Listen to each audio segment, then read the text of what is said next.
Olá, amigos! Bem-vindos ao painel da Escola Sabatina 3 ABN. Estamos contentes que você se juntou a nós. Estamos estudando o livro de Josué, Lições de Fé de Josué, e estamos na lição número 9, Herdeiros das Promessas, Prisioneiros da Esperança. Se você gostaria de obter sua própria cópia da lição da Escola Sabatina para adultos, pode fazer isso indo para 3abnsabbathschoolpanel.com. Não vá embora. Voltaremos em breve.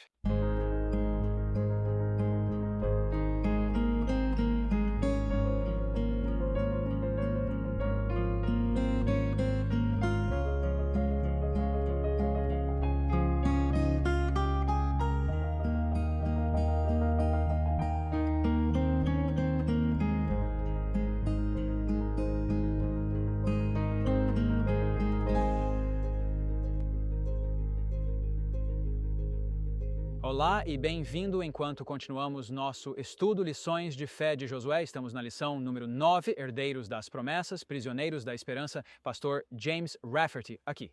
Estamos tão felizes que você se juntou a nós. Agradecemos muito suas orações e apoio financeiro ao Ministério 3ABN. Isso realmente nos ajuda a levar esta mensagem ao mundo. Então, somos gratos e também somos gratos por você estar sendo abençoado por essas lições. E muitos de vocês estão pedindo as anotações extras que incluímos em cada aula. Você pode fazer isso, você pode solicitar as notas indo para 3abnsabbathschoolpanel.com. Quando você se cadastra uma vez, ao clicar lá uma vez, você receberá as notas daí em diante. Não precisa continuar fazendo isso todo mês ou todo trimestre ou semana após semana. Então, certifique-se de ir para 3abnsabbathschoolpanel.com se quiser obter as notas complementares que adicionamos a essas lições. Agora, antes de começarmos, gostaria de apresentar a família da Escola Sabatina que está aqui comigo e que vai passar por essas lições com você. Hoje, à minha esquerda imediata está minha irmã em Cristo, Jill Marconi. Muito obrigado, pastor James. Na segunda-feira, olhamos para a terra como um presente. Tudo bem. E à sua esquerda, o pastor John Denzey. Obrigado. É uma bênção estar aqui. Eu tenho terça-feira, o desafio da terra. Amém. E à sua esquerda, pastor John Lomakang. Eu tenho o jubileu, o que isso significa em relação a nós hoje. E segurando nossa âncora, minha irmã em Cristo, Shelley Quinn. Estou animado com esta aula. É tão empolgante, a terra restaurada. Tudo bem, então temos muito foco na nossa lição desta semana sobre a Terra. E o que isso significa? Qual é a mensagem espiritual que está sendo comunicada por Deus para nós em tudo isso? É isso que vamos procurar descobrir. Antes de começarmos, vamos pedir ao Senhor para enviar o Espírito Santo para estar conosco. Vou pedir ao meu amigo pastor João Lomakang, você gostaria de orar por nós? Claro, vamos inclinar nossas cabeças. Amoroso Pai no céu, agradecemos-te, Senhor, que toda vez que abrimos nossas mentes, Tu entras. E assim, Senhor, te convidamos agora para vir, através de Teu Espírito Santo, para falar conosco, que as palavras que falamos sejam espírito e vida, e que haja um coração fértil, uma mente fértil para receber essas palavras, e não apenas receber conhecimento, mas conhecê-lo melhor como seu Senhor e Salvador. Em nome de Jesus, eu oro. Amém. Eu realmente aprecio essa oração. Sabe, não queremos apenas adquirir conhecimento, mas desejamos viver uma experiência de coração com o Senhor. Isso é fundamental para cada um de nós. Eu amo este título, Herdeiros das Promessas, Prisioneiros da Esperança. Prisioneiros da Esperança, eu adoro essa ideia toda. Nosso texto de memória aqui é tirado, na verdade, de Zacarias 9:12, onde encontramos a frase Prisioneiros da Esperança. Zacarias 9 e versículo 12. Aqui está o que diz. Retorne à sua fortaleza, ó prisioneiros da esperança. Hoje declaro que restaurarei o dobro para vocês.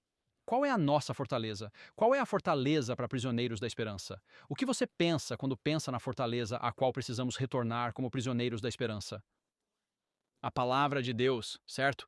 Jesus Cristo, nosso Salvador. Este é um chamado para retornar a Cristo. E claro, você sabe, a toda essa conversa que vamos ver hoje sobre a terra prometida, Canaã, e as fronteiras que estão estabelecidas e que cada um tem sua parte, uma diferente, mas realmente não se tratava da terra. A terra era o que Deus ia restaurar, mas o caminho para chegarmos a esse lugar era retornar ao refúgio. Isso é realmente o que precisamos. Deus está nos chamando hoje para retornar ao refúgio, e esse refúgio é Jesus. A fortaleza é a palavra. O periódico continua dizendo aqui que em Josué, capítulos 13 a 21, encontramos uma longa lista de marcadores de fronteira geográfica que delimitam porções de terra alocadas às tribos de Israel. Para o leitor moderno, essas linhas podem parecer irrelevantes, mas elas se baseiam em uma compreensão teológica da Terra Prometida que é significativa para nós hoje. No entanto, através dessas listas concretas, Deus queria ensinar aos israelitas que a Terra não era um sonho.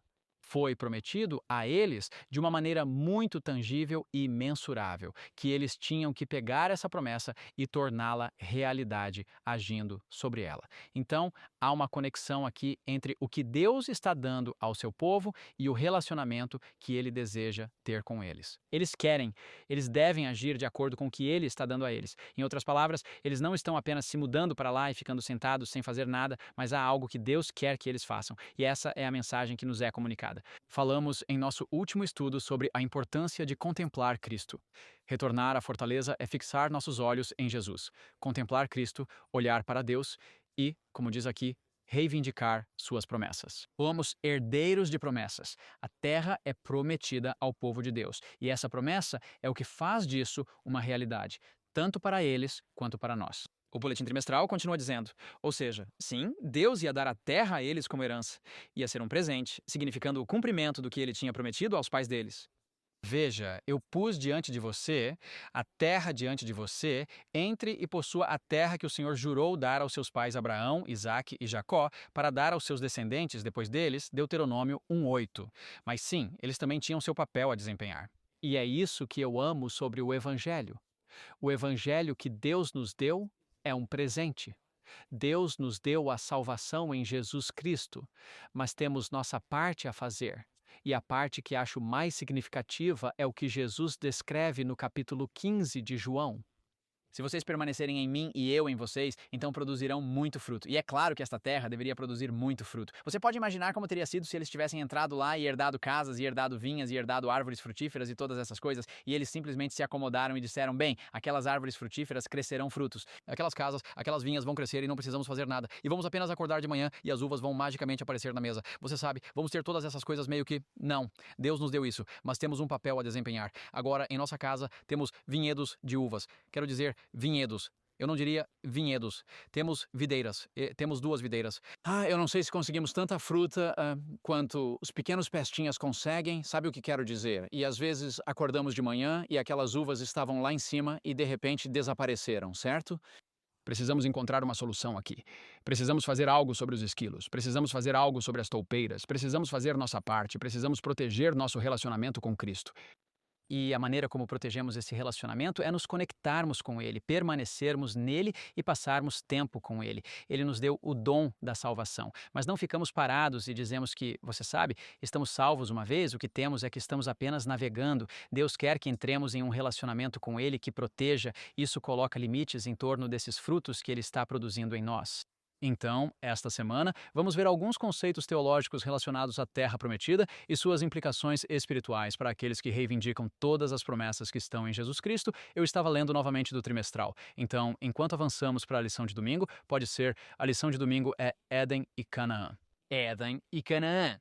Ao avançarmos nesta lição, queremos examinar o que é que Deus é. Como Deus está aplicando isso a nós hoje? A lição trimestral continua dizendo que eles perguntaram como os patriarcas perceberam a promessa da terra e o que você acha que isso significa para nós, adventistas, viver como herdeiros da promessa. Então, como fazemos essa transição para nós hoje? Sabem, Deus prometeu-nos uma terra prometida, um Canaã celestial. Chamamos-lhe Canaã celestial. Vamos entrar neste Canaã celestial. E então é tipo, eu mal posso esperar, eu mal posso esperar até irmos para a nossa Canaã celestial, e você sabe que Jesus vai vir, e como o Ryan compartilhou em nossa última reunião, não haverá mais dor e nem mais tristeza. Ele citou Apocalipse 21. Você sabe, não haverá mais morte, e todas as coisas serão novas, e de certa forma, isso vai ser incrível, por que não podemos estar lá agora? Bem, Deus diz que você pode estar lá agora. Foi isso que Deus disse ao seu povo quando eles saíram do Egito. Eu quero levá-los diretamente para dentro. Vamos lá. E o que eles dizem? Bem, você sabe, há gigantes na terra. Existem alguns grandes obstáculos. Como vamos entrar lá? O que vamos fazer? E assim eles passaram 40 anos vagando no deserto, não porque Deus não queria trazê-los para aquela terra prometida, certo? Deus queria trazê-los imediatamente. Mas eles mesmos duvidaram das promessas de Deus. O capítulo 4 de Hebreus fala sobre a necessidade de termos fé, não descrença, para que possamos entrar naquele descanso, aquele descanso espiritual. E nesse contexto, queremos dizer, bem, o que está nos impedindo de entrar neste Canaã celestial hoje? Há um versículo em 2 Pedro, capítulo 3, versículo 12. É um versículo interessante, é um que me causou muita perplexidade ao longo dos anos. E, sabe, muitas vezes quando me deparo com um versículo na Bíblia que eu não entendo completamente, eu meio que coloco isso na prateleira de Deus e digo, ok, Deus, isso está na sua prateleira. Você vai ter que me dar uma compreensão disso no seu tempo e do seu jeito. E eu senti que este é um versículo muito isolado. Isto é o que diz, segunda epístola de Pedro, capítulo 3, versículo 12. Esperando e apressando-se para a vinda do dia de Deus, em que os céus em chamas se dissolverão e os elementos derreterão com calor intenso. Agora, a releitura marginal na minha versão da Bíblia diz esperando e apressando a vinda. E a implicação é que podemos apressar a vinda de Jesus Cristo. Agora, o que é realmente interessante sobre o contexto disso é que, na verdade, apoia essa ideia. Diz que a razão pela qual a vinda de Deus está atrasada é porque Deus é paciente conosco e não quer que ninguém pereça. E se você pensar nisso no contexto de Mateus 24, versículo 14, o evangelho será pregado a todo o mundo como testemunho para todas as nações, então o fim virá. Você reconhece que Deus não quer que as pessoas se percam. Ele não quer menos ninguém. Ele teria morrido para salvar uma pessoa em seu reino, e assim todos os sinais em Mateus 24 poderiam ser colocados de um lado de uma balança, e eles poderiam ser pesados contra este único sinal do evangelho sendo pregado a todo o mundo como testemunho do outro lado da balança, e isso inclinaria a balança. Todos esses sinais podem se cumprir, e falamos sobre eles o tempo todo, todos esses diferentes sinais. Você sabe, as guerras e rumores de guerras e desastres naturais, e pestilência e fome, e falsos cristos e todas essas coisas, mas se o evangelho não for pregado a todo o mundo como um testemunho a todas as nações, Jesus não virá. Ele não vai voltar. Por quê? Porque ele é paciente conosco, não querendo que ninguém pereça, mas que todos venham ao arrependimento. Então, quando se diz que podemos apressar a vinda de Cristo, a maneira de fazer isso é pregando o evangelho a todo o mundo como um testemunho. E isso está realmente resumido no capítulo 14 do Apocalipse, porque você sabe, quando essa mensagem é dada no Apocalipse 14, chamamos de as 3 mensagens angélicas que por acaso estão conectadas a 3 ABN. Quando pregamos esta mensagem, o evangelho eterno foi pregado, Babilônia cai e Jesus retorna. De fato, Apocalipse capítulo 14, versículo 14 até o versículo 22, revela a segunda vinda de Jesus e a colheita da terra, a colheita daqueles que irão para o céu e a colheita daqueles que vão experimentar a ira de Deus. Então, e sobre essa Canaã celestial, que lições podemos aprender da jornada terrena, do atraso que ocorreu na captura terrena, na entrada terrena em Canaã? Que lições podemos aprender que nos ajudarão hoje? Bem, uma das lições que podemos aprender é que devemos confiar nas promessas de Deus. Queremos reconhecer que Deus disse que isso vai ser realizado. Este evangelho vai ser pregado a todo o mundo. Não podemos apressar a vinda de Jesus. Então, como podemos acelerar a vinda de Jesus? Bem, veja o que diz aqui no contexto de 2 Pedro, capítulo 3. Diz, portanto, versículo 14, amados, vendo que vocês esperam por essas coisas, sejam diligentes para que possam ser encontrados nele em paz, sem mácula e irrepreensíveis.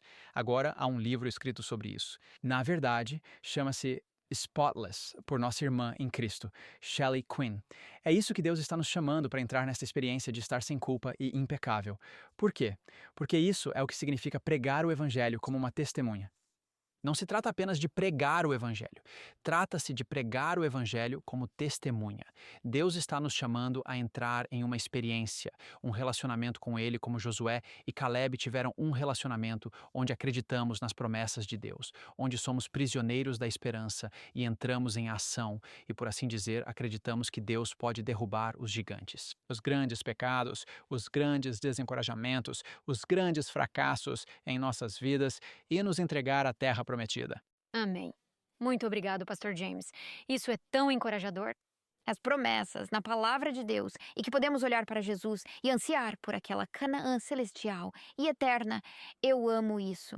Obrigado. Eu sou Jill Morricone. Na segunda-feira, examinamos a Terra como um presente. E esta é apenas uma lição muito prática. Eu acho que você poderia dizer, a Terra é um presente. A Terra prometida aos filhos de Israel. E essa terra veio com alguma condição. E o que significava que eles deviam possuir a terra? Vamos ter 7 chaves, ou pensamentos sobre a relação entre Deus, Israel, que eram o seu povo escolhido, e a terra prometida. Então, em primeiro lugar, a terra significava liberdade. Vamos para o livro do Êxodo. Êxodo 3. Aqui é onde Deus apareceu a Moisés. Lembra? Na sarça ardente. Mas a sarça não foi consumida, e Deus falou a Moisés. E estamos em Êxodo 3:8. Este é o Senhor Deus. Eu desci para libertá-los. Isso é o povo. Eles estão sob escravidão egípcia, da terra dos egípcios, e para trazê-los daquela terra para uma terra boa e grande, para uma terra que mana leite e mel, para o lugar dos cananeus e dos hititas e dos amorreus e dos perizeus e dos heveus e dos jebuseus. Então, por que a terra significa liberdade? Se você é um escravo, você não possui nada, não é? Você não possui uma casa. Você não possui a terra. Você não possui nada. Tudo depende do seu mestre. Tudo depende, é uma palavra melhor, do mestre. Os escravos eram sem raízes. Eles não pertenciam a lugar nenhum. Por assim dizer, alguém mais desfrutava dos frutos de seu trabalho. Então, quando Deus está dizendo a eles, Deus está dizendo a Moisés, que vai dizer ao povo em escravidão egípcia: vocês estão indo para a sua própria terra. Esta é a terra da promessa que foi prometida desde o Gênesis, quando Deus chamou Abrão e disse: farei de você uma grande nação e esta será a sua terra. Esta era a terra da promessa, mas para eles a terra significava liberdade. Significava um lugar onde eles poderiam criar raízes. Significava um lugar onde eles poderiam pertencer. Lembro-me de crescer quando criança. Nos mudamos muito e minha mãe sempre dizia: não importa, Jill, onde moramos, contanto que estejamos juntos como família. Sabe? E isso era poderoso, porque às vezes você pode se sentir um pouco sem raízes, sabe? É uma nova comunidade. É uma igreja nova, são novos amigos, são novas pessoas, mas ainda assim você sempre tem aquele grupo coeso. Mas neste caso, Deus está dizendo: estou te dando terra, e isso indica liberdade. Número 2. A terra, ou a promessa da terra, era condicional. Vamos olhar para Deuteronômio 4. Vamos dar uma olhada em alguns versos em Deuteronômio. Aqui em Levítico, Deuteronômio 4:1. Agora, ó Israel, ouça. A palavra ouça é simá, significa ouvir. Ouça, obedeça. Agora, ouça, ó Israel, escute ou obedeça, ouça os estatutos e os julgamentos que eu ensino a observar, para que você possa viver e entre e possua a terra que o Senhor Deus de seus pais está lhe dando. Em outras palavras, até mesmo possuir a terra dependia deles ouvirem, deles escutarem, deles obedecerem os estatutos e os juízos que o Senhor estava dando.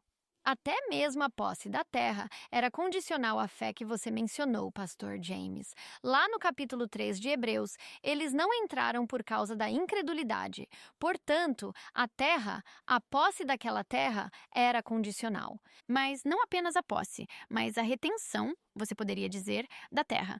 A manutenção, a permanência naquela terra também era condicional.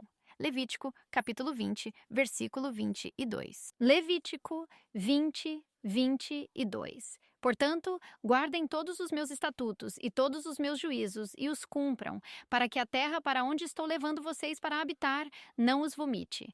Em outras palavras, eles poderiam possuir a terra, mas se afastarem de Deus, o que vai acontecer? A terra vai vomitá-los. É condicional, eles não estão mais lá, mantidos como o povo escolhido por Deus. Então, a terra é um presente de Deus, não um direito inalienável.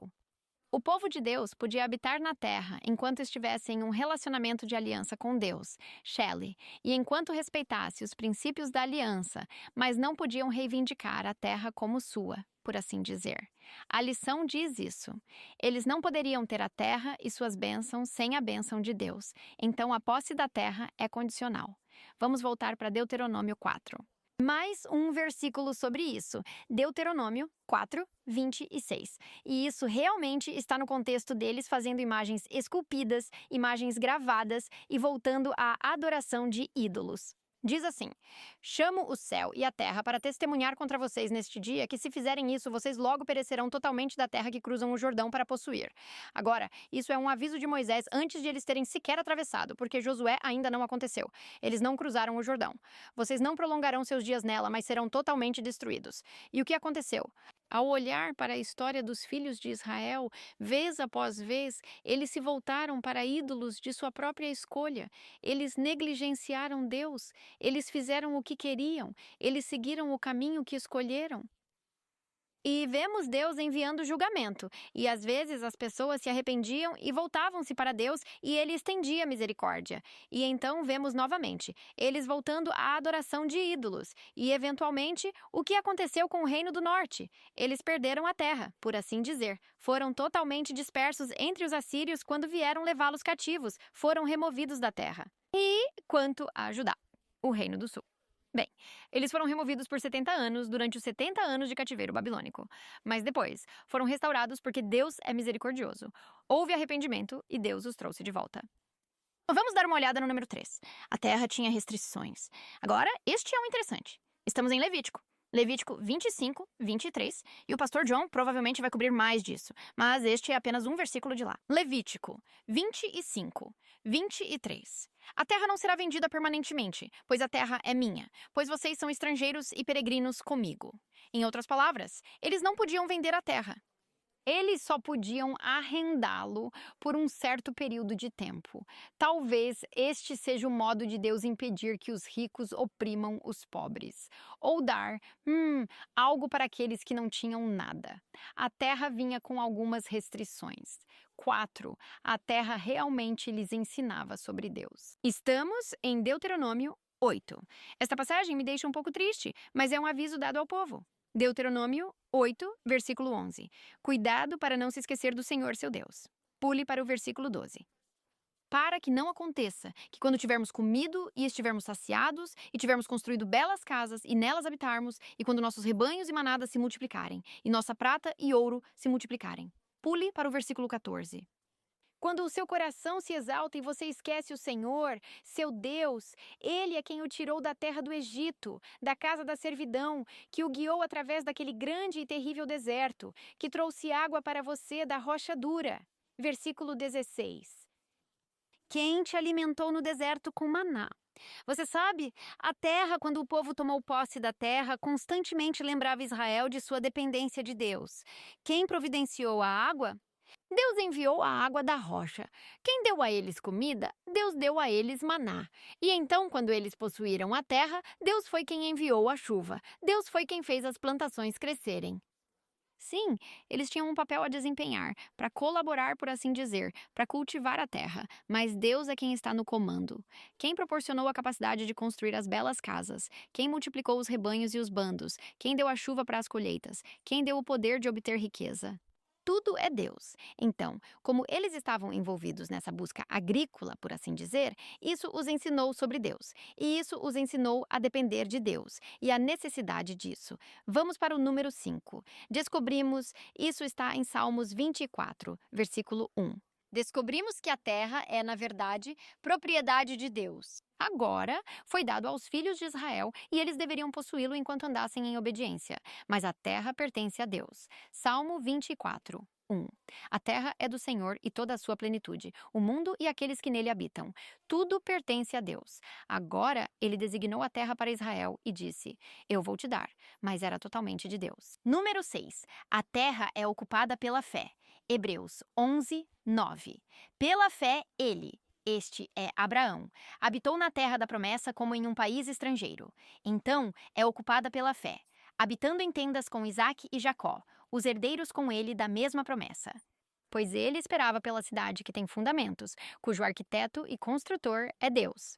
Esse é o Canaã supremo, eterno e celestial. Mas a terra é ocupada pela fé. E finalmente, número 7, a terra será restaurada. Em Amós 9, versículos 14 a 15, diz: Trarei de volta os cativos do meu povo Israel. Eu os trarei de volta. Eles vão reconstruir as cidades destruídas e habitá-las. Eles estão voltando para a terra. Eles vão plantar vinhas e beber vinho delas. Eles farão jardins e comerão frutas deles. Eu os plantarei em sua terra. Esta é a promessa após o cativeiro babilônico. O povo de Deus seria restaurado, mas essa promessa é estendida a você e a mim ao longo das eras e tempos, de que aquela Canaã celestial, essa terra será restaurada ao seu povo e habitaremos nos novos céus e na nova terra. Louvado seja Deus, eu realmente agradeço isso, especialmente em certo ponto. Eu quero que você saiba que a terra é do Senhor e toda a sua plenitude, ela realmente pertence a Deus, onde seus mordomos não vão embora. Voltaremos logo após este momento de missão. Olá, eu sou Greg Morricone. Estou tão feliz que você se juntou a mim para o momento de missão da 3ABN. Da última vez eu lhe contei sobre ela, que foi criada em um lar adventista do sétimo dia, mas tinha se afastado muito de Deus. No entanto, anos depois, quando ela se mudou com seu marido, Willis, para o Kentucky, ela descobriu a 3ABN e seu relacionamento com Jesus foi reavivado. Naturalmente, ela imediatamente começou a orar pela salvação de seu marido. Ele foi criado como cristão, mas, nas palavras dela, tinha seguido o caminho selvagem e, embora ele parecesse não estar interessado, ela descobriu mais tarde que ele estava secretamente ouvindo a programação da 3ABN. Bem, um dia, Willis sofreu um ataque cardíaco e foi levado às pressas para uma cirurgia de coração aberto. Ela ficou ao lado dele dia e noite, e embora os médicos avisassem que ele poderia não sobreviver, ela sentiu uma paz perfeita, sabendo que Deus estava no controle, ele sobreviveu. 10 anos depois, ele sofreu outro grave ataque cardíaco, e mais uma vez, o Senhor o ajudou a superar. Mais tarde, um incêndio em casa destruiu tudo o que possuíam, mas, apesar de tudo, o canal 3ABN foi sua fonte de apoio espiritual, e todos os dias as mensagens e músicas centradas em Cristo enchiam sua casa e seu coração, alimentando-a espiritualmente e fortalecendo sua fé. Mas e quanto ao marido dela por quem ela orava constantemente? Sintonize na próxima vez e eu lhe contarei mais no momento de missão da 3 Anjos Broadcasting Network. Somos muito gratos por cada espectador abençoado por programas como o painel da Escola Sabatina. Você sabia que pequenas doações mensais tornam essa série possível? Apenas 10, 20 ou 50 dólares por mês ajudam a manter programas no ar alcançando corações em todo o mundo. Jesus disse: de graça recebestes, de graça dai. Se você foi encorajado em sua caminhada com Deus, quero que você considere um presente mensal hoje para que outros possam ser abençoados. Também escaneie o código QR ou visite 3abn.tv. É incrível o impacto que este ministério está tendo em tantas pessoas. Obrigado pelas suas orações e apoio financeiro. Vamos passar para a lição de terça-feira. Obrigado, Pastor James. Eu tenho a lição de terça-feira e ela se chama O Desafio da Terra. Meu nome é John Denzin e juntos vamos olhar o capítulo 13 de Josué. Na verdade, no capítulo 13 de Josué, a questão é apresentada pela lição. Diz que, embora a terra de Canaã fosse um presente de Deus, quais foram alguns dos desafios que vieram com sua posse? E assim, em Josué 13, 1 a 7, começarei no versículo 1. Agora, Josué estava velho, avançado em anos, e o Senhor disse-lhe: você está velho, avançado em anos, e ainda resta muita terra para ser possuída. Você sabe que o Senhor deu-lhe força para ser capaz de completar esta tarefa, mas alguns dos que ainda permanecia, como você vê nos versículos 2 a 7, é todo o território dos filisteus. Essas eram pessoas difíceis de lidar. E você pode olhar para a história do povo de Israel. Eles continuaram tendo problemas com o povo dos filisteus repetidamente. E assim você vê, há muitos lugares mencionados. Por exemplo, os 5 senhores dos filisteus, os gazitas, os asdotitas, os asquelonitas, os giteus e os ecronitas. As coisas eram difíceis mesmo com os nomes naquela época, e assim o versículo 4, toda a terra dos cananeus e a terra dos gebalitas e todo o Líbano e todos os habitantes das montanhas, eu estou apenas destacando alguns deles, então eu os expulsarei de diante dos filhos de Israel, diz o Senhor em Josué 13, 6, versículo 7. Vou ler isso. Agora, portanto, divida esta terra como herança para as 9 tribos e meia tribo de Manassés. E quais são alguns desses desafios que eles tiveram que enfrentar? Bem, os filisteus, para começar, eram mercenários. Eles apenas esperariam você trabalhar, preparar a terra e, sim, antes da colheita, eles viriam lutar com você para tomar sua colheita. Eles eram pessoas ferozes. E, claro, o povo de Israel, eles eram realmente pastores. E com o tempo, claro, eles aprenderam mais táticas militares, etc., mas eles eram realmente pastores. A terra, as cidades e o povo de Israel que eles deveriam possuir eram fortificados. E eram lugares difíceis. Esses lugares, eles estavam protegendo suas terras, eram militares. Eles tinham armas, tinham muralhas, e por isso foi um desafio para o povo de Israel. Então, havia uma lição para o povo de Israel aprender mesmo tendo toda essa terra ainda para possuir. Qual era essa lição? Eles ainda precisavam aprender a confiar no Senhor, que a batalha é do Senhor. Ele diz que ele daria isso para eles e estaria disposto a lutar por eles. Vamos para o capítulo 14 de Êxodo. Este é um dos primeiros lugares onde o Senhor está tentando deixá-lo saber: eu lutarei por vocês. Além de todas as pragas do Egito, observe aqui em Êxodo capítulo 14, versículo 13 e 14. E Moisés disse ao povo: não tenham medo. Fiquem firmes e vejam a salvação do Senhor que ele realizará para vocês hoje. Pois os egípcios que vocês veem hoje nunca mais verão para sempre. O Senhor lutará por vocês e vocês ficarão em paz. Eles estavam com medo. Eles viram os egípcios se aproximando e eles estavam vindo em direção a eles. Eles tinham carruagens e cavalos e eles ficaram com medo. E isso foi Deus avisando-os através de Moisés. Não tenham medo. E é a mesma coisa que o Senhor nos diz: não tenham medo. Estou com você, vou ajudá-lo a passar por essa dificuldade que você está enfrentando. E olhe para esta promessa no capítulo 26 de Levítico.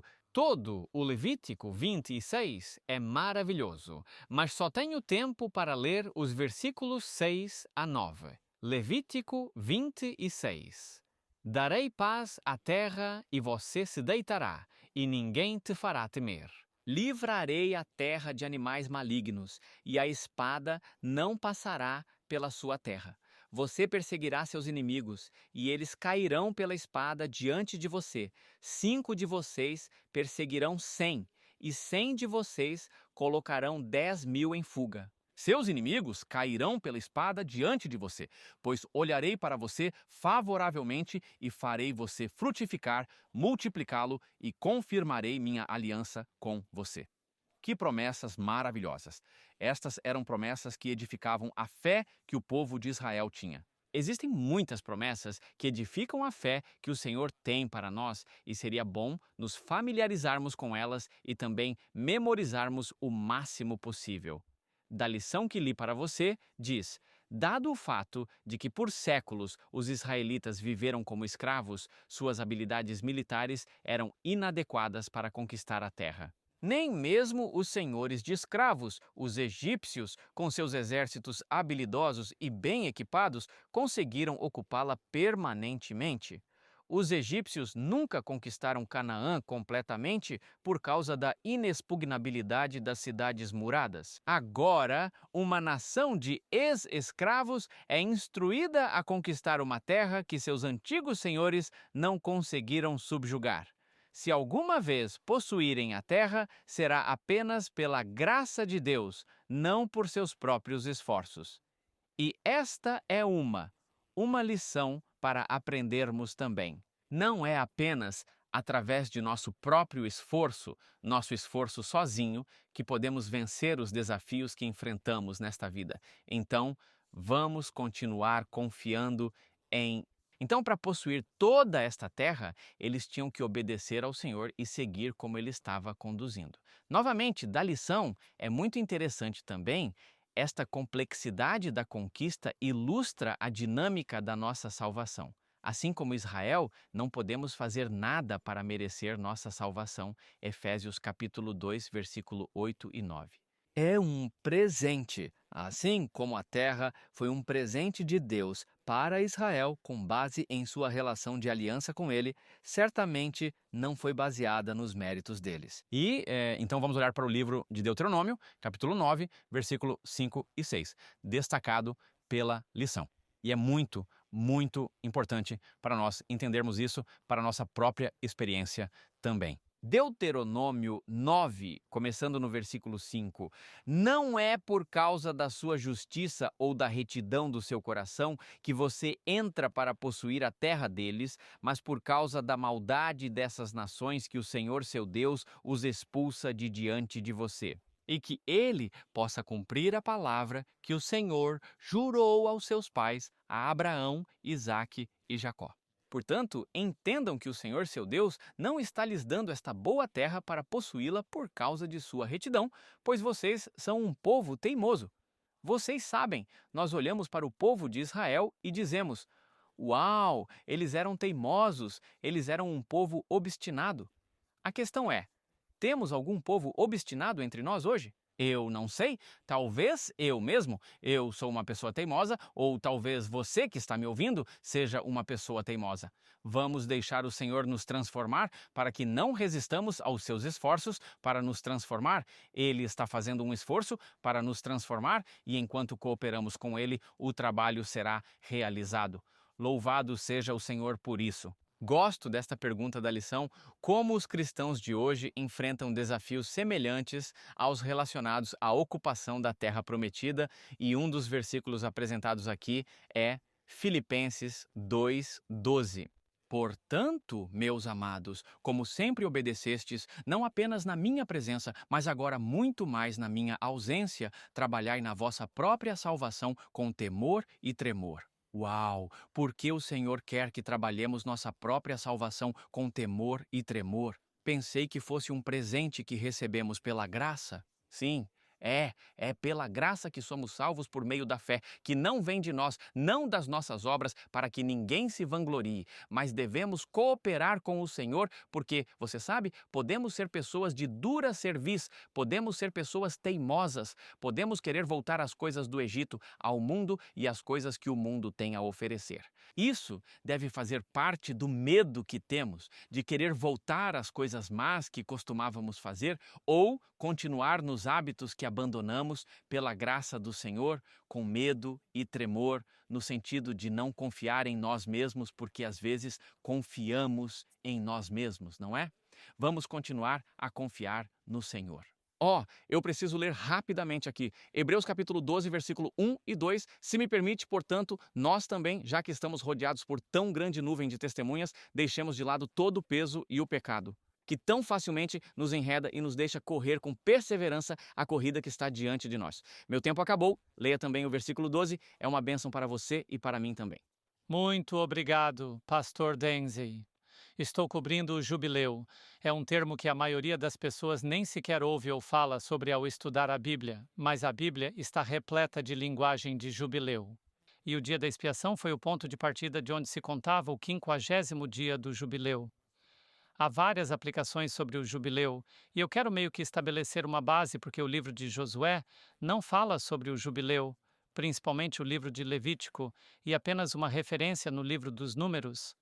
Mas por que o jubileu era significativo? Vou te dar algumas razões. No livro de Levítico, capítulo 25, versículo 10, menciona que o jubileu foi o ano de libertação e restauração. Aqui está a passagem: e você consagrará o 50º ano e proclamará liberdade por toda a terra para todos os seus habitantes. Será um jubileu para vocês, e cada um de vocês voltará para suas posses, e cada um de vocês voltará para sua família. Então, você tinha 7 vezes 7, que é 49, e depois o próximo ano, o 50º, foi o ano do jubileu. Você também encontrará a aplicação e o significado, como se relaciona com o dia de Pentecostes. Vamos para o outro. O ano do jubileu também foi um ano em que os escravos foram libertados e as dívidas foram perdoadas. Levítico 25, 25 a 28. Se um dos seus irmãos empobrecer e vender alguns dos seus bens, e se o seu parente resgatador vier resgatá-lo, então ele poderá resgatar o que seu irmão vendeu. Mas se ele não puder recuperá-lo, então o que foi vendido ficará com aquele que comprou até o ano do jubileu. Então, quando chegou o ano do jubileu, eu não sei, você não é mais o dono, é meu. Não preciso comprá-lo de volta, apenas me dê. E assim você descobre que o jubileu proporcionou liberdade da servidão por dívidas e também da escravidão, mostrando o coração de Deus para a justiça econômica e a dignidade humana. O terceiro ponto é que o jubileu foi o ano de descanso da terra e gestão ambiental. Levítico capítulo 25, versículo 23. Diz: a terra não será vendida permanentemente, porque a terra é minha, pois vocês são estrangeiros e peregrinos comigo. Agora, o que isso nos ensina? Isso ensina que a terra, em última análise, pertence a Deus e os humanos são mordomos que devem cuidar dela, incluindo deixá-la descansar durante os anos de jubileu. Agora vou só jogar algo aqui para você pensar. Agora, quando olhamos para a história da humanidade, afirmamos que a existência da humanidade é de cerca de 6.000 anos. Agora, isso não é um número definitivo, mas se você considerar os 6.000 anos da controvérsia do pecado, no 7º milênio a Terra descansa por 1.000 anos, que é o milênio. Também um conceito de como o jubileu impacta o pecado e a salvação. Vamos para o quarto. O jubileu também tinha uma imagem profética de redenção, e é por isso que Isaías 61 e Levítico capítulo 4 são significativos. Sobre o que falava no que diz respeito à redenção. O Senhor proclamou isso no ano do jubileu. O Espírito do Senhor Deus está sobre mim, porque o Senhor me ungiu para pregar boas novas aos pobres, para proclamar liberdade aos cativos, para proclamar o ano aceitável do Senhor. Porque ele disse, ano aceitável do Senhor. Ele fez essa declaração no ano do jubileu. Foi um ano de libertação, proclamando liberdade aos cativos, ano aceitável do Senhor. Agora entendemos por que ele usou essa terminologia. O jubileu prefigurou o ministério de Cristo de libertação e restauração espiritual, apontando para a redenção e liberdade final nele. Essas são as 4 aplicações do jubileu, mas também tinham aplicação no Pentecostes. Agora, o jubileu e o Pentecostes tinham tantas semelhanças, deixe-me apenas lembrar de algumas delas. Eu listei 5 aqui. Primeiro de tudo, o tempo e o cálculo. A palavra Pentecostes significa 50º em grego. Pentecostes ocorreu 50 dias após a Páscoa. Da mesma forma, o ano do jubileu foi o 50º ano após 7 ciclos de 7 anos. Isso é 49 anos. E o próximo foi o 50º ano do jubileu. O paralelo é 50. O paralelo de 50 não é coincidência, mas mostra um padrão divino. Quando você segue esse padrão divino, começa a ver coisas na Bíblia que não via antes. O jubileu, embora não mencionado, tem uma credibilidade e uma cadência que não pode ser ignorada. Aqui está outro. Foi também uma libertação espiritual. O jubileu representou liberdade de dívida e servidão. O Pentecostes, Atos capítulo 2, isso é interessante. O Espírito Santo foi derramado, trazendo liberdade espiritual no Pentecostes, porque era o ano do jubileu. Ambos os eventos significam libertação, um físico e econômico e o outro espiritual. Ambos demonstram o poder restaurador de Deus. A terceira aplicação do jubileu e Pentecostes foi a conexão com a colheita. Lembra-se de quantas almas foram batizadas no dia de Pentecostes? Quantas almas? 3.000 almas. Pentecostes também era chamada de Festa das Semanas ou Primeiros Frutos. O ano do jubileu envolvia descanso agrícola e a provisão de Deus. Ambas as celebrações reconhecem a provisão e a abundância de Deus. Ambas envolvem colheita, uma de culturas, a outra de almas. Hoje, foi coincidência que no dia de Pentecostes 3.000 almas foram adicionadas. Não, foi o ano de Pentecostes, foi um ano de jubileu. E então, finalmente, cumprimento profético. O jubileu foi um tipo e sombra de uma liberdade espiritual maior. O Pentecostes cumpriu isso, inaugurando a era do derramamento do Espírito Santo. Isso foi significativo, pois essa primeira chuva era para preparar a colheita para a última chuva. Ambos apontam para o plano de Deus de redenção e restauração. É por isso que Jesus, em Lucas 4, 18 a 19, fala tanto sobre seu ministério quanto sobre Jesus sendo o Senhor da colheita, o Senhor do jubileu, entrou em seu ministério de restauração e liberdade. Agora, também existem 7 diferentes tipos distintos de aspectos do jubileu na Bíblia. Vamos falar sobre um. Levítico capítulo 25, versículos 11 e 12. Esse foi o jubileu agrícola. Vamos olhar isso rapidamente. Levítico capítulo 25, versículos 11 e 12. E se eu tiver isso direito? Se não, bem, vou deixar você fazer a lição de casa mais tarde, certo? Quem tem isso? Levítico capítulo 20, versículo... Você tem isso, Jill? Leia os versículos 11 e 12. Esse 50º ano será um jubileu para você. Nele, você não semeará, nem colherá o que cresce por si, nem colherá as uvas da sua videira não cultivada, pois é o jubileu. Será sagrado para você. Você comerá seus produtos do campo. Exatamente. Então, esse foi o jubileu agrícola. A terra descansa completamente, sem plantio ou colheita, apenas comendo o que cresce naturalmente, e um total descanso agrícola foi um descanso agrícola. A terra realmente teve um tempo para descansar e ser restaurada. Você vê, Deus incorporou o sábado em toda a sua criação. Ele abençoou o último dia da criação, que foi o dia em que ele criou algo apenas espiritual, o descanso espiritual do sábado. A terra também se beneficia de um descanso sabático, que faz parte do jubileu. E quanto ao versículo 13, você tem o versículo 13? Este era o descanso econômico ou o jubileu econômico. Levítico 25:13. Neste ano do jubileu, cada um de vocês retornará à sua propriedade. Certo, eu ia para o versículo 17, mas o tempo está contra mim. Esse foi o ano em que as propriedades retornaram aos proprietários originais. Agora preste atenção. Quem criou a terra? Deus.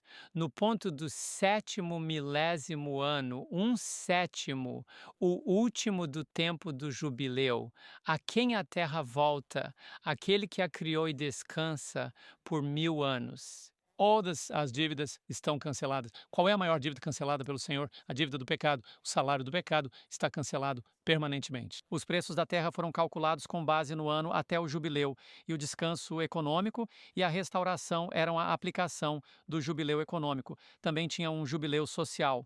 Quem tem isso? Bem, há muitas passagens. Vou te dar a tarefa de casa. Levítico 25, 39 a 55.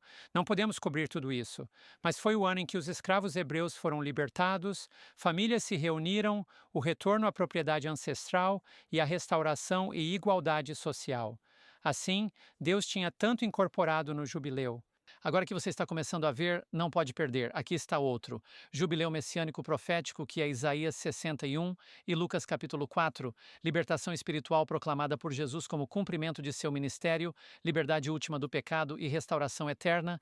E por último, o jubileu sabático levítico, capítulo 25, versos 8 a 10. A cada 50 anos, 7 vezes 7 mais 1, anunciar no dia da expiação, ligado ao sistema sabático, e um descanso completo e restauração deveria acontecer no ano sabático. Então, agora que você vê o jubileu, espero que você não possa perdê-lo. Eu dei a você referências, e se você pedir as anotações do estudo, você terá todo o conteúdo. Mas lembre-se disso. O jubileu, um tempo de liberdade, restauração, devolvendo a terra para quem realmente a possui, devolvendo nossas vidas para aquele que nos possui. Que liberdade podemos encontrar no Senhor do jubileu, e seu nome é Jesus. Amém. Obrigado a todos e a cada um por uma bela lição. Eu sou Shelley Quinn. Eu tenho a lição de quinta-feira, a terra restaurada. Quando você pensa sobre isso, a terra prometida era central para a identidade de Israel e era mais do que uma herança geográfica. Ela representava um relacionamento, representava descanso e restauração. Agora, o Antigo Testamento deixa claro que as promessas de Deus em relação à terra eram condicionais. Como temos falado, elas estavam baseadas na fidelidade de Israel. Agora você não precisa virar aqui, mas em Deuteronômio 28, Josué 23, 1 Reis 9, Deus está avisando em todo o Antigo Testamento que a desobediência levaria ao exílio. Ele faria isso por um propósito redentor. E de fato aconteceu. Primeiro para a Assíria, depois para a Babilônia. Mesmo assim, o coração de Deus ansiava por restauração. Não porque Israel merecesse, mas por causa do amor de aliança que permaneceu. Então, mesmo quando o julgamento caiu sobre Israel, ou, na verdade, Judá, através do exílio na Babilônia, a mensagem de Deus era de esperança, não de correção. Isso é interessante. Os profetas de Deus declararam que Deus não abandonaria seu povo. Vire para Jeremias 24. Os profetas estão falando sobre uma promessa de restauração que permaneceu viva por causa da fidelidade de Deus. Jeremias 24, versículo 6. Deus diz: Eu colocarei meus olhos sobre eles para o bem. Eu os trarei de volta a esta terra. Eu os edificarei e não os derrubarei. Eu plantarei e não os arrancarei. E então, vamos para Jeremias 31. Eu amo este versículo. Jeremias 31, verso 16. Refraim sua voz de chorar. Seu trabalho será recompensado, diz Deus. Seus filhos voltarão da terra do inimigo. Aleluia! Alguém aí fora agora precisa ouvir isso. Talvez seus filhos tenham saído de casa. Leia Jeremias 31, 16. Ore isso ao Senhor. Fale isso na vida dos seus filhos. Em Ezequiel 11, 17, ele diz: Eu os reunirei dos povos. Eu vou te dar a terra de Israel. Então, estes versículos oferecem mais do que apenas uma restauração política. Eles reafirmam a aliança de pertença de Israel. Deus não tinha esquecido seu povo. Mesmo que tenham se tornado sem raízes por meio da rebelião, ele os replantaria quando retornassem a ele de todo o coração. Agora, uma das fases dessa promessa ocorreu quando eles retornaram da Babilônia sob Zorobabel, Esdras e Neemias, mas apontava para algo melhor que estava por vir, algo maior. A vinda de um rei da linhagem de Davi que traria restauração permanente. Isaías 9, 6 a 7 diz: Para nós um menino nasceu, para nós este foi dado. O governo estará sobre seus ombros e sua paz não terá fim. Ele não terá fim sobre o trono de Davi, sobre o reino. E qual era o seu nome? Maravilhoso Conselheiro, Deus Poderoso, Pai Eterno e Príncipe da Paz. Portanto, essa promessa foi cumprida em Jesus Cristo. Ele era a semente da mulher mencionada no livro de Gênesis, capítulo 3, versículo 15. Ele é o Messias em quem todas as promessas de Deus encontram seu sim e amém, como nos diz a segunda carta aos Coríntios, capítulo 1, versículo 20. Então, o exílio de Israel nos lembra de uma verdade mais profunda. Sem estar enraizados em Cristo, adivinhem, estamos espiritualmente sem lar. A fé de aliança em Deus não é passiva, deve estar viva, deve ser ativa e deve estar crescendo. Tiago 2,17 diz: Assim a fé por si só, se não tiver obras, é o que? Morta. Morta. A fé sem obras está morta ao nascer. Não tem batida de amor, não tem fôlego de oração, não tem missão nem movimento em direção à missão e não responde ao chamado de Deus. Assim como Israel vagou por causa da desobediência, nós também podemos nos tornar desorientados e sem raízes quando separamos a nossa fé da vida fiel. Fé e vida fiel são dois lados da mesma moeda. Então, o que precisamos saber é que Deus nos convida para este relacionamento de aliança de salvação pela graça e justiça pela fé, mas Ele exige uma resposta de nós. A iniciativa dele deve ser recebida por uma resposta humana, e é a resposta de uma lealdade e amor que motiva a obediência.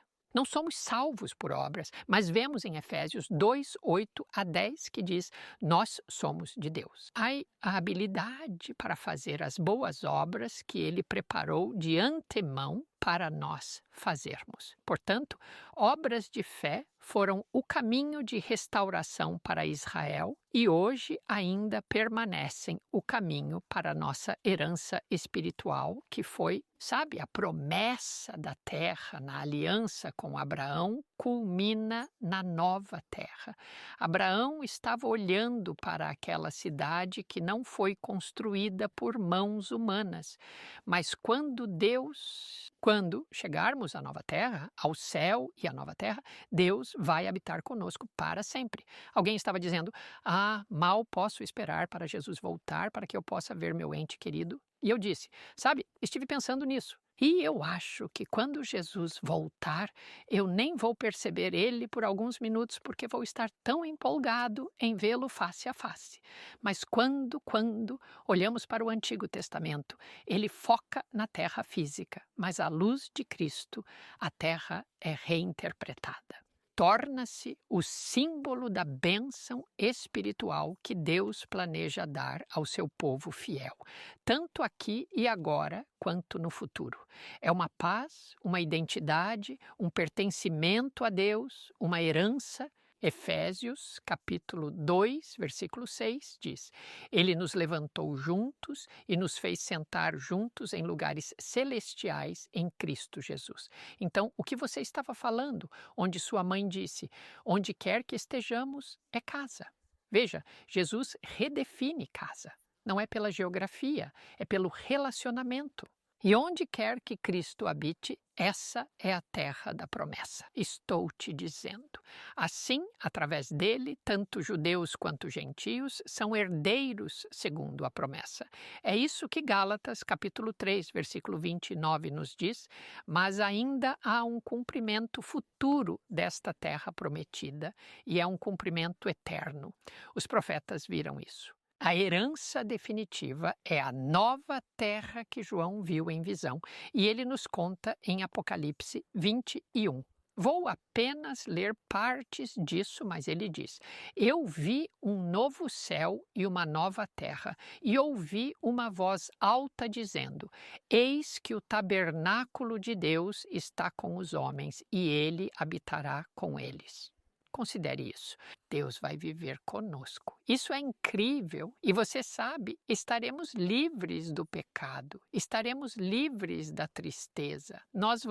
Não haverá mais separação entre nós e Deus. E é o sangue de Jesus que garante isso para nós. E Jesus disse em João, capítulo 14, versículos 1 a 3, ele disse: Eu vou preparar um lugar para vocês, e se eu for, voltarei e os receberei para mim. E Paulo ecoou essa mensagem em Tito, capítulo 2, versículo 3, dizendo: aguardando a abençoada esperança e a gloriosa aparição do nosso Senhor e Salvador, Jesus Cristo. Então, depois que Cristo retornar e esses 1000 anos estiverem no céu. Adivinhem? Apocalipse 20 nos diz que a terra será renovada. Os redimidos vão herdar não a Palestina, mas o paraíso. Não uma nação, mas um reino que nunca passará. E eu oro para que você leve a sério o convite de Deus para entrar em um relacionamento de aliança, permanecer em Cristo, para que essas promessas você seja herdeiro. Amém. Obrigado, Shelley. Deus realmente quer que herdemos a terra e essa é a Canaã celestial. Temos alguns minutos restantes para algumas considerações finais. Só me lembro de que é uma experiência linda. Quando falamos sobre a terra, estamos realmente falando sobre nós em relacionamento com o Senhor Jesus. E ele nos diz em Hebreus: Se ouvirdes a minha voz, não endureçais os vossos corações. Então você ouve a voz de Deus. Faça uma escolha. Sim, eu quero que você entre, e eu quero que você me mude, e eu quero passar a eternidade com você. Amém. Amém. Quando pensamos no desafio da Terra, temos que nos perguntar nos tempos modernos de hoje, quais são os desafios? Estamos rodeados por uma atmosfera. Isso é um desafio. Nosso eu é um desafio. E por isso eu te encorajo a fazer o que Hebreus, capítulo 12, versículo 2 diz. Enfrente esses desafios olhando para Jesus, o autor e consumador da nossa fé. E é isso mesmo, amigos. O jubileu, o príncipe do jubileu, o senhor do jubileu é encontrado nesta bela passagem de João 8,36, porque o jubileu era tudo sobre liberdade. Portanto, se o Filho os libertar, vocês serão realmente livres. Linguagem do jubileu. Amém. Você se sente seco e desconectado, talvez como se estivesse vagando e estivesse no exílio? Deus é o mesmo hoje, ontem, hoje e sempre Ele está chamando você. Ele quer que seu coração seja a terra onde Ele habita aqui e agora, e então para que você tenha a terra restaurada, o Éden. Então, vendo que todas essas coisas devem acontecer, segundo de Pedro 3,11, que tipo de pessoas vocês devem ser em toda santa conversa e piedade, aguardando e apressando a vinda do dia de Deus. Deus anseia que abracemos as promessas como Josué fez e como Caleb fez. Pode ter 85 anos, mas essas promessas são para você. O Canaã celestial é para você. Então, na próxima semana, vamos continuar nosso estudo no livro de Josué. Vamos falar sobre o verdadeiro Josué. Você sabe, o nome de Josué no Antigo Testamento se traduz para um nome no Novo Testamento. Qual é esse nome? Bem, sintonize na próxima semana e você descobrirá. Vamos orar juntos. Pai no céu, muito obrigado por cada mensagem que você comunicou a nós, cada um de nossos telespectadores. Obrigado pelo Espírito Santo para nos ensinar, nos guiar e nos confortar. Abençoe a cada um. Nós oramos. Em nome de Jesus. Amém.